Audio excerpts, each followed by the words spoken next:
अब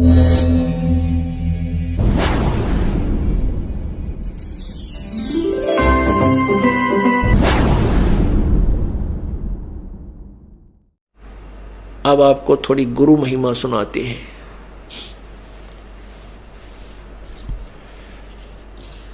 पुण्यात्माओं, आप प्रतिदिन पढ़ते हो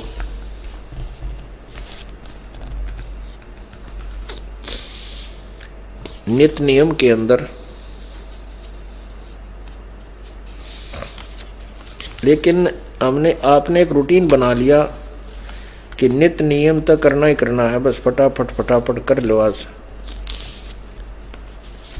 अब इसको नित्य नियम को करे, ध्यान से सुने, उसमें क्या क्या आदेश है प्रभु का, उसके ऊपर विचार गहनता से करे प्रतिदिन, ताकि आप डगमग ना होगे। इसलिए दिया आपको ये।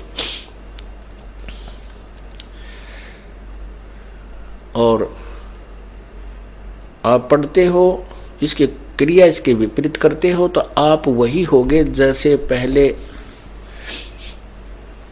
हम गीता जी का ज्ञान पढ़ते थे और पूजा उस ज्ञान के विरुद्ध करते थे। तो क्या फायदा उस पढ़ने और पढ़ाने का? उस नित्य नियम की क्या फायदा हुआ नित्य नियम का? ये आपको जो भक्ति बोध में वाणी बताई है, इनके अनुसार अपना जीवन भी आपने सुचारू रखना है। तो क्या बताया है?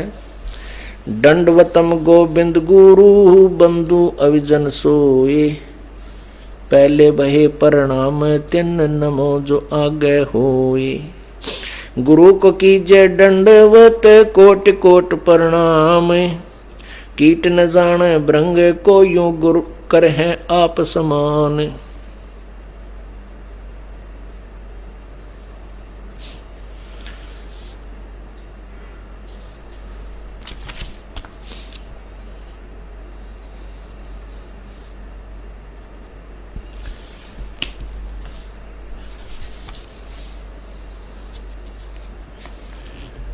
अब देखो गुरु कौन होते हैं।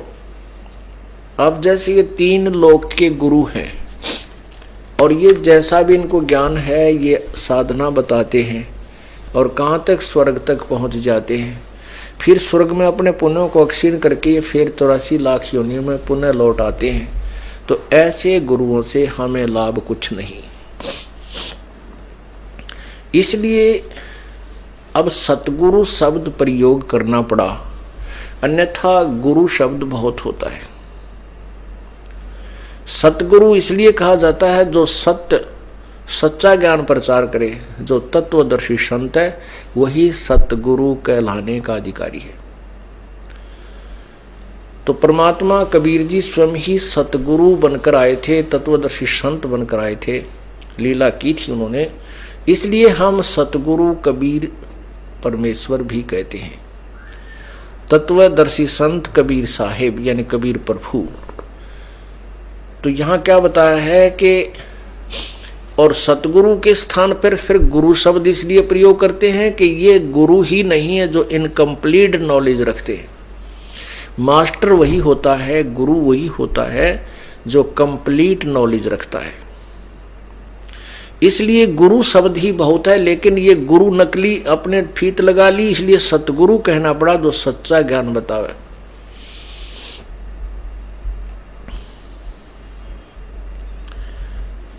फिर भी सतगुरु कहें या गुरु कहें, वो भूमिका केवल उस पूर्ण संत की तरफ ही होती है। बाकी ये नकली गुरु फीत अवश्य लगा लेते हैं, लेकिन गुरु पद के ये योग्य नहीं है। अब राजा जनक गुरु थे, मार खा गया, उसको कंप्लीट नॉलेज कहाँ था? अपनी पूंजी दे बैठा और फिर 84 लाख योनि में आ गया। फिर वो परमेश्वर कितने दयालु हैं, कबीर परमेश्वर उसी प्यारी आत्मा के साथ कहाँ पहुंचे? पंजाब में, जहां पर सुल्तानपुर में अपनी बहन के घर नानक जी रहते थे, और वहां सुल्तानपुर के नवाब के एक मोदी खाने में नौकरी करते थे, और वहां प्रतिदिन बेई नदी पर स्नान करने के लिए जाते थे, जो सुल्तानपुर शहर के बिल्कुल साथ से बह रही है। वहां प्रभु मिले थे। ये कहानी आपको अभी सुनाएंगे आगे। तो कहते पूरा संत मिलेगा जब यो रोग कटेगा जन्म और मृत्यु का। क्या बताते हैं भाई, फिर जब गुरु मिल जाए पूर्ण, उसके प्रति हमारी क्या श्रद्धा होनी चाहिए। क्योंकि जैसे नकली गुरुओं से तो अभिरान माटी हो रही थी और अपनी पूंजी कति खत्म करके अब नानक जी क्या बन गए, सिंपल एक नौकर बन गए। लेकिन उनके अंदर भक्ति की कमाई फिर भी थी जो परमात्मा की शरण मिली। इस कारण से उनके हृदय में प्रभु की चाह तड़फ विशेष थी, जिस कारण से वो हिंदू धर्म में जन्म, पवित्र हिंदू धर्म में जन्म होने के कारण नानक साहब जी गीता भी पढ़ते थे और फारसी आदि भी सीख ली थी, क्योंकि उसमें अरबी फारसी भी सीख ली थी, संस्कृत भी कुछ सीखी हुई थी। ब्रजलाल पांडे से वो पढ़ा करते थे। लेकिन फिर भी प्रभु की चाह न्यारी थी। जैसे उनके पिताजी ने जब वो सौदा करने के लिए भेजे तो उन्होंने सारा सामान जो लेकर गए थे, पैसे सभी का सामान खरीद के और साधु संतों को भंडारा करके खाली हाथ आ गए। तो उनके पिताजी ने कहा कि तू नाश करेगा। नानक जी के पिताजी ने कहा तू ऐसा लड़का पैदा हुआ, क्या सौदा करके आया तू उस पैसे का। श्री नानक जी ने कहा कि मैं तो सच्चा सौदा कर दिया पिताजी। अब क्या सच्चा सौदा कर दिया कि भंडारा कर दिया, भगवान के बच्चों को खिला दिया। तो तब उन्हें सोचा, क्योंकि हम संसारिक लोग हैं वो, और संसारिक जो क्रियाएं हैं वो साधु संतों की क्रियाएं से कति विपरीत हैं, उनकी विचार भी विपरीत हैं। इसलिए दोनों पिता पुत्र में कभी नहीं बनी, क्योंकि संत वापस नहीं चला करते थे, वो समाज के अनुसार नहीं चल सकते। तो इसलिए वो उनको वहाँ भेज दिया उनकी बहन के पास कि इसको कितना छोटी मोटी नौकरी में लगा दो, ये बिजनेस के योग्य नहीं है। तो वो नौकरी वहाँ करते थे। ब्रजलाल पांडे से जैसा भी उन्होंने ज्ञान ग्रहण किया था कि श्री कृष्ण सर्वोपरि भगवान है, अजरो अमर है, विष्णु अवतार है, गीता जी का ज्ञान श्री कृष्ण जी ने ही कहा है, ऐसा श्री नानक साहब जी ने कति घोट रखी थी ये बातें।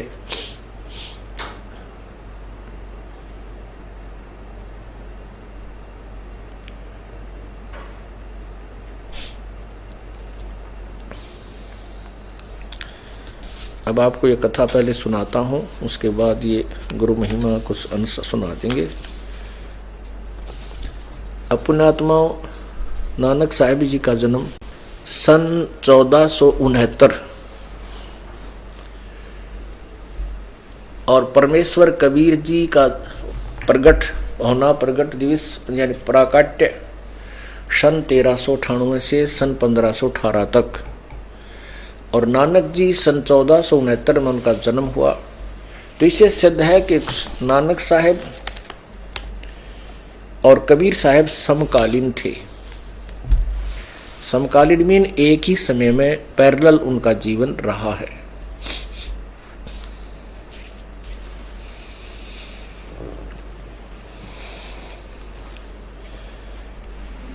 परमात्मा काशी बनारस में धानक की जुलाहे की भूमिका कर रहे थे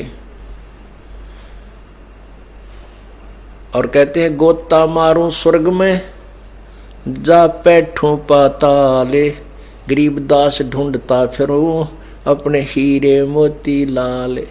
कबीर परमात्मा गरीबदास जी को बता रहे थे कि बेटा मैं अपने हीरे मोती माणिक इनको ढूंढता फिरता हूँ, गोता मारूं स्वर्ग में और फिर जा बैठूं पाताल, सब लोगों में 1 सेकंड में पहुंच जाता हूँ और अपनी प्यारी आत्माओं को ढूंढ ढूंढ कर उनको अपने बारे में ज्ञान समझाता हूँ।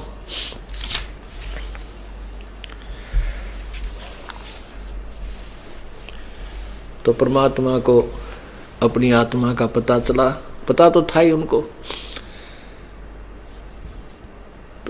नानक साहब जी सुल्तानपुर के नवाब के यहाँ नौकरी करते थे मोदी खाने में, और प्रतिदिन बेई नदी के ऊपर स्नान करने जाया करते थे और वहीं बैठकर कुछ देर अपनी साधना भी करते थे, जैसा भी उसने गीता का ज्ञान ब्रजलाल पांडे से जो उन्होंने पढ़ा सुना था।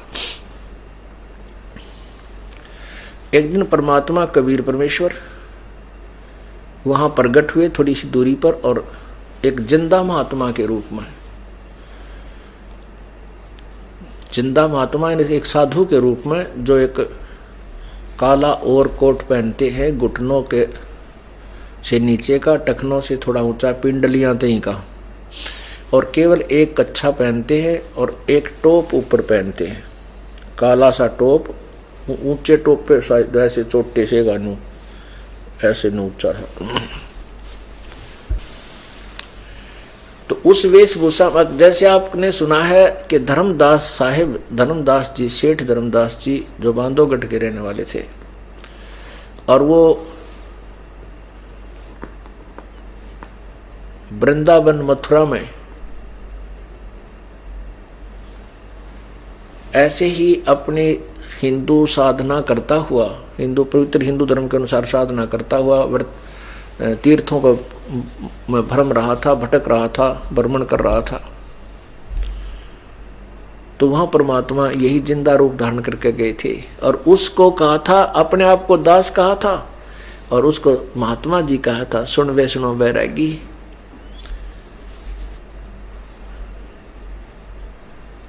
ऐसे ही अगर सीधा जाकर भगवान कह दे तो कोई सुने को नहीं, क्योंकि काल के द्वारा हम इतने भ्रमित हैं।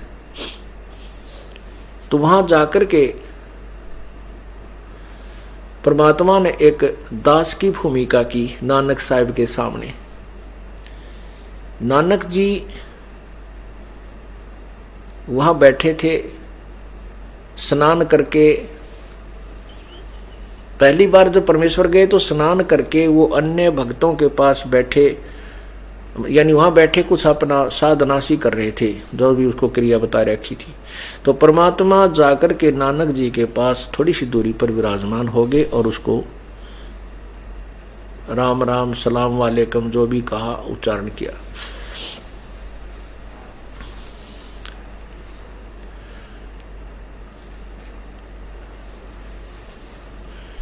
नानक जी क्योंकि साधु भाव के व्यक्ति थे, आओ जिंदा महात्मा, आओ जिंदा जी, कैसे आना हुआ, कहां से आए हो, कौन हो तुम। परमात्मा ने परिचय दिया कि मैं एक धानक जाति से बिलोंग करता हूं, बनारस में रहता हूं और मैंने रामानंद जी महाराज, स्वामी रामानंद जी, पंडित स्वामी रामानंद जी से दीक्षा भी ले रखी है, लेकिन मेरी संतुष्टि नहीं है, मुझे ज्ञान प्राप्त पूरा नहीं हुआ, पूर्ण मोक्ष मार्ग मुझे चाहिए। उसके लिए मैं जगह जगह साधु संतों के बारे में घूम भटक रहा हूँ। इस क्षेत्र में आया तो आपके बारे में मुझे सुना कि आप बड़े त्यागी वैरागी हैं, आपने ऐसे ऐसे, आपके पिताजी ने आपको सौदा करने के लिए भेजा था, आपने उस पैसे का ही भंडारा कर दिया, आप तो बड़े महान आत्मा हो, आप महापुरुष हो। आपकी महिमा सुनकर वहां जनसाधारण से मैं आपके पास अपने कल्याणार्थ आया हूं। अब नानक जी कहने लगे कि जिससे कोई ज्ञान लेता है उसको गुरु बनाया जाता है। परमात्मा बोले कि मुझे तो ज्ञान की आवश्यकता है, कल्याण चाहिए, मैं आपको अपना गुरु धारण कर लूंगा। अब नानक जी कहने लगे कि सुन जिंदा, जो साधना तो मुसलमान धर्म में करते हो ये ठीक नहीं है। श्री कृष्ण जी सुप्रीम पावर हैं, श्री कृष्ण जी के बराबर इस पृथ्वी पर कोई नहीं है। ब्रह्मा विष्णु महेश ये एक ही शक्ति है, विष्णु अवतार ही श्री कृष्ण रूप में आए थे और इन्होंने ये अजरो अमर है, इनके कोई माता पिता नहीं है, सर्वश्रेष्ठी रचनार है सारे। ऐसे ऐसे पूरी जो भी हो गया सापिटा ज्ञान उन्होंने सुन रखा था, हम जैसा हम हिंदुओं ने सुन रखा था वही उन्हें पांड्या ने उस प्यारी आत्मा को सुना रखा था, वही उन्होंने ग्रहण किया हुआ था। क्योंकि नानक जी का पवित्र हिंदू धर्म में जन्म होने के कारण और परमात्मा में आस्था होने के कारण अधिक रुचि थी श्री गीता जी के अंदर। तो फिर जैसा भी उसने ज्ञान प्राप्त था नानक जी को, वो परमात्मा को सुनाने लगे, जिंदा महात्मा को, कि प्रतिदिन गीता जी का पाठ करना चाहिए, इसके अंदर वो रहस्य, गुड रहस्य है, इसके अनुसार ये जाप पाठ करने से मोक्ष हो जाता है। अब परमात्मा ने कहा कि नानक जी मैं आपसे कुछ प्रश्न कर सकता हूं। नानक जी बोले खूब करो प्रश्न। जब उनकी ये वार्ता होने लगी तो 20-30 जो वहां के भगत स्नान करने जाते थे, सैर सपट्टा करने जाते थे, वह भी बैठ गए। अब भाई कुछ ज्ञान चर्चा शुरू होगी इनकी। अब नानक जी को परमात्मा ने कहा कि आप बताइए गीता जी का ज्ञान किसने कहा? नानक जी ने तपाक से उत्तर दिया कि ये तो श्री कृष्ण जी ने कहा। महाभारत का युद्ध होने जा रहा था, अर्जुन को युद्ध करने से मना करा था। तो परमात्मा ने कहा ठीक है, श्री कृष्ण जी ने गीता का ज्ञान कहा और आप कहते हो श्री कृष्ण जी अजरो अमर है, इनका जन्म मृत्यु होता ही नहीं, ये तो सारी सृष्टि के रचनहार हैं। परमात्मा नानक जी ने कहा कि इसमें कोई शंका है आपको? परमात्मा बोले जिंदा रूप में कि नहीं, शंका नहीं, मैं प्रार्थना कर रहा हूं कि जैसे गीता जी अध्याय नंबर 2 के श्लोक नंबर 12 में कहा है कि अर्जुन तेरे और मेरे बहुत जन्म हो चुके हैं, ये मत समझे कि ये तू और मैं और ये राजा लोग वर्तमान में ही हैं। तू और मैं और ये सब पहले भी जन्मे थे, आगे भी जन्मते रहेंगे। गीता जी के अध्याय नंबर 2 के श्लोक नंबर 17 में कहा है कि अविनाशी तो उसको जान जिसके मारने में कोई भी सक्षम नहीं है और जिससे पूरे संसार की सृष्टि की उत्पत्ति हुई है। गीता जी अध्याय नंबर 4 के श्लोक नंबर 5 में गीता ज्ञान दाता यानी आप जिसको श्री कृष्ण कह रहे हो, श्री कृष्ण मान लेते हैं थोड़ी देर के लिए। वैसे तो गीता जी का ज्ञान किसने कहा वो तो बाद में बताऊंगा। तो चौथे अध्याय के 5वें श्लोक में कहा है कि अर्जुन तेरे और मेरे बहुत जन्म हो चुके हैं, तू नहीं जानता मैं जानता। तो क्या ये अविनाशी हैं? अब नानक जी समझ गए भाइयों, तो बात बिगाड़ेगा कुछ। फिर परमात्मा ने आगे बताया कि सुनो, गीता जी के अध्याय नंबर